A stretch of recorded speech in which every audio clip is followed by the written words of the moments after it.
What's going on? It's your boy DameSmiff, and today we're simply going to just take an acknowledgement and a celebration of Women's Day or International Women's Day. And so, if you're interested in this and conversations like this, make sure you like, share, and subscribe. So, if you are new to this channel, this is essentially a musician's channel, right? And me, being DameSmiff, I essentially just kind of cover topics that gravitate, towards my opinion on music industry, artist development, fitness, food, health, whatever just jumps into my mind, right? And so today I actually wanted to point out Women's Day because there are a lot of conversations around women today, especially politically, um, historically, and of course the whole dating dynamic you see on the internet and things like that. But it's really just to kind of give my perspective on I guess the place that women tend to be in today, right? And so I will try to look at it in an outward perspective, I guess from my perspective out, and then you guys let me know in the comments, any additional points you want to make. Maybe you want to shout out a dope woman in your life, or maybe you just want to make any additional points that I may have missed or and things like that. But as a musician, when it comes to women in the industry, there's always been like this weird kind of like uh I guess you can say miasma around the existence of women in the industry, right? And it's become a thing that today seems to be more of a conversation about respectability politics, identity politics, or really some kind of individualistic expression. And that's just in music. Like, and then if you want to go into like different industries, like the medical industry, engineering, science, and things like that, it gets even more complex because these are things that affect us in our daily lives. So it's like even more. But to keep it around music, it's kind of we can have a little more fun with the conversation and poke a little more at the lighter points, right? And so for me, learning about women's role in the music industry was kind of third person. I wasn't really involved in the performance of music until I got into school, but seeing women in music videos, performing on stage, like seeing a singer or maybe a I was born in 92, so there weren't really a lot of female DJs, but there were a lot of female musicians. So I would see a lot of like string musicians, I would see some horn players, woodwind musicians and things like that. And a lot of these ladies, they tend to be the full package. Like, whereas on the other side, if I would see a guy playing a guitar, he wouldn't really try to be the full package unless he was trying to be a professional, right? But usually a girl who sang or like played an instrument, she kind of like tried to put the full package worth of effort into her talent.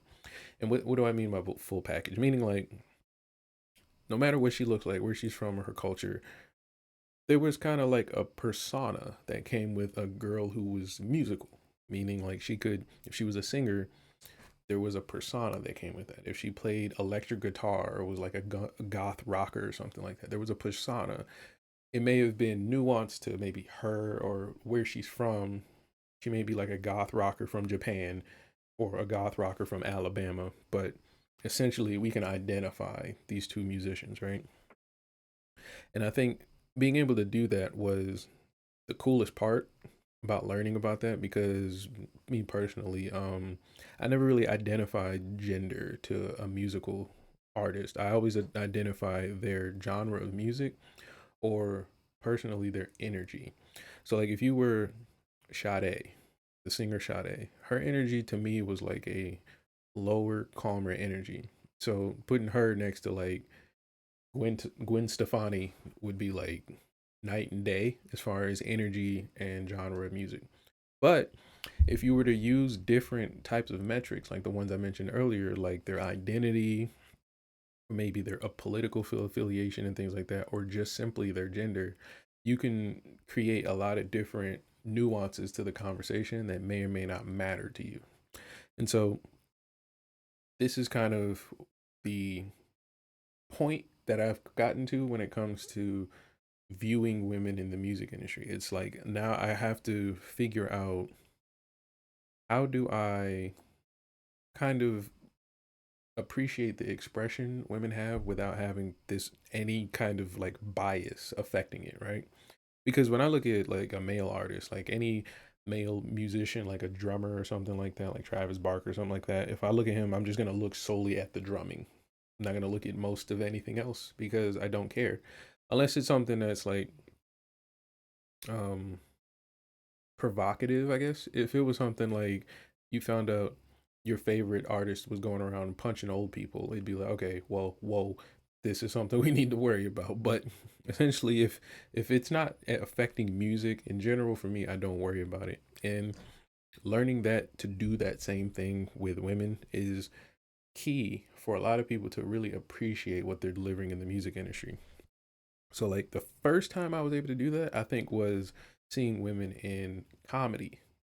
When I seen female stand-up comics on TV, I think it was like Comic View and things like that.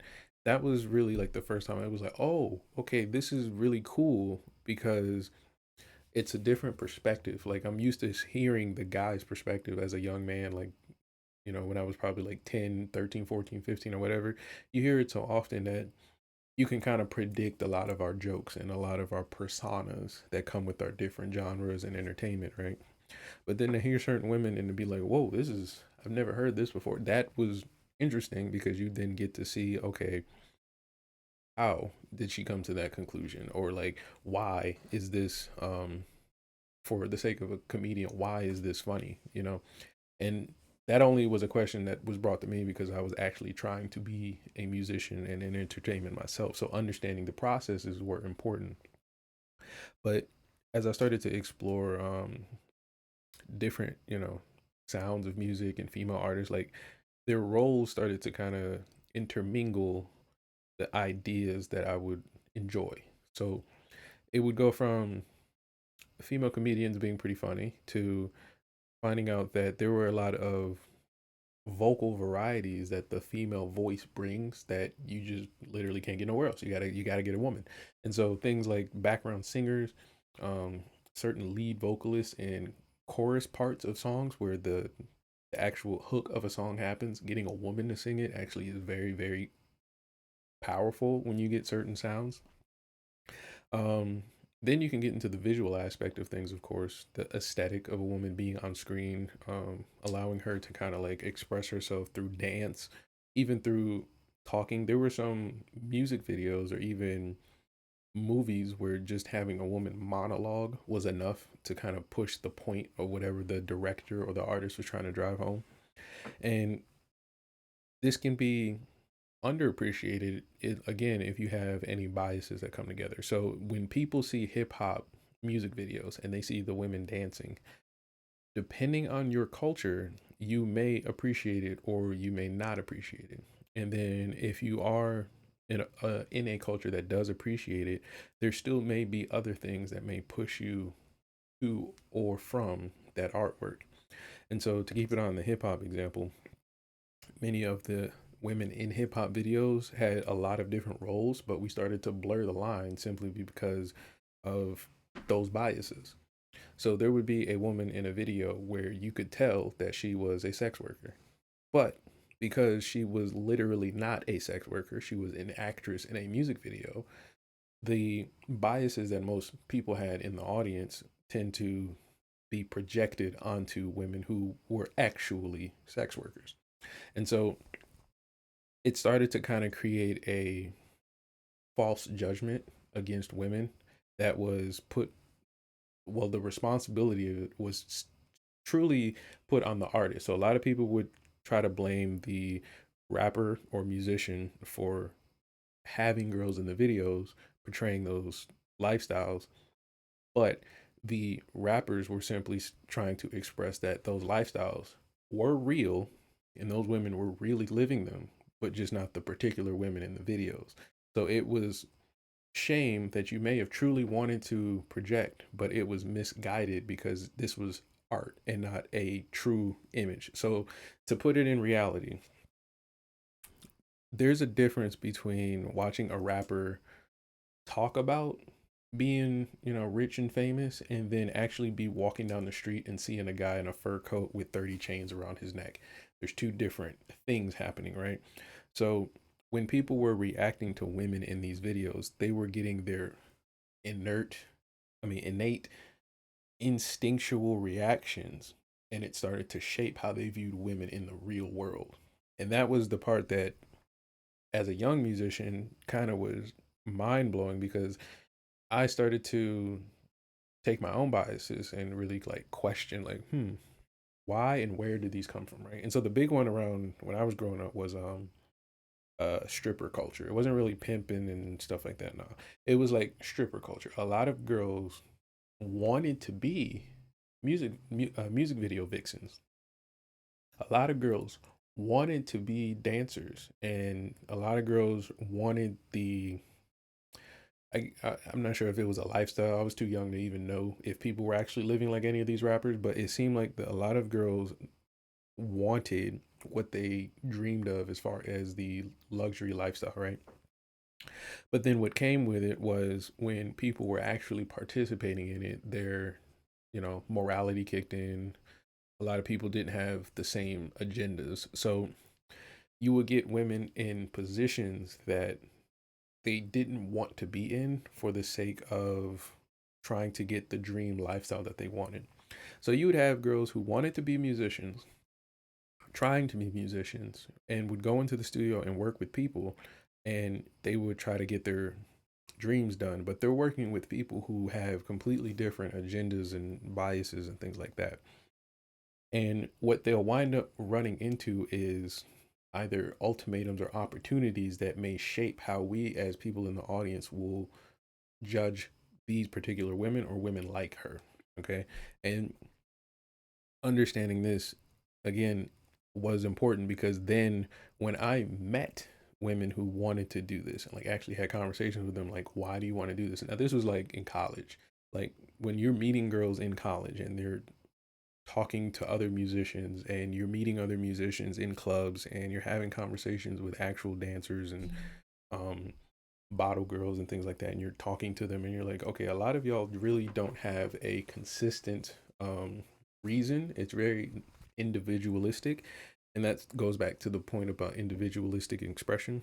But a lot of you have different reasons for trying to join the entertainment industry, which then told me that a lot of the reasons that they're joining the music industry or the entertainment industry isn't clear to themselves, meaning they think they're going to get one result, but when they wind up getting another, any shame that we give them from the audience's perspective, there seems to be a disconnect. And this was really appreciated when I started to see rappers from the female side start to really point that out.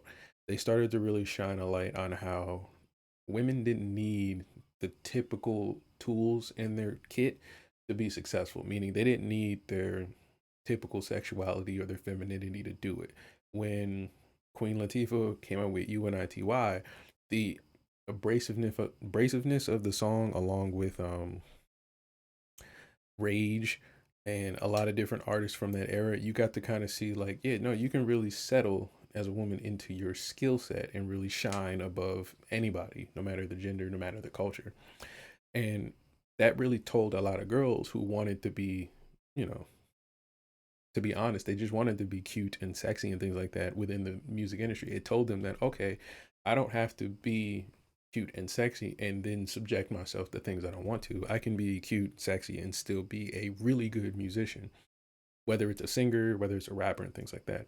So fast forward to today, now we have really, really, really cool artists that are able to kind of move between being really, really pretty, sexy, fit, confident, or whatever it is, and still be highly skilled. So you go from, you got Bia, Cardi B, SZA, Kali Uchis. You got all these different women who are able to move through the industry and do whatever they want to do. Now, those artists I just named off the top of my head, but there's way more, and probably some that don't even speak English that are doing really good and really well in the music industry. But I wish I could shine a light on all of them. But in general, that's kind of like how I've come to my perspective on women in the music industry. So now I've noticed on the other side of it, we can have a conversation about the men in the music industry. The men have pretty much, we've generally come to a what's the word I'm looking for? We've come to a point to where we're just kind of like at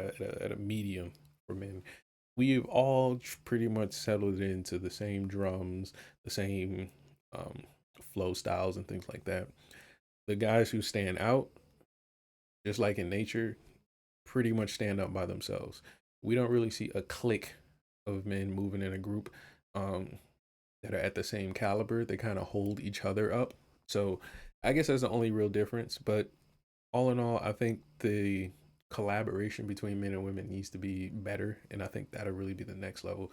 If you want my personal opinion about how we can improve this whole like music industry thing, I think the women and the men need to come together and bring back dancing. Yeah, and dancing in the sense of like, I don't need to face the camera. Dancing with each other. So if you can bring back sounds and vibes that pull people off the clubs and the walls or pull people out the house into the dance floors from their in the clubs and things like that, I think you will see so many more opportunities in creating music and movies and videos and moments because you then will have people that obviously want to hang out and be cool and create with each other, but at the same time you can still say and appreciate all the things for one another, and it doesn't have to be any kind of critique of one another. Like we don't have to have men critiquing women to make a dance track and vice versa. We can just make really good music. But if this was a cool conversation, let me know. And what do you think we should do to celebrate Women's Day the next time it comes around, especially for our musicians? And if you have anybody cool that you want to celebrate, let me know in the comments and I will be out. Peace.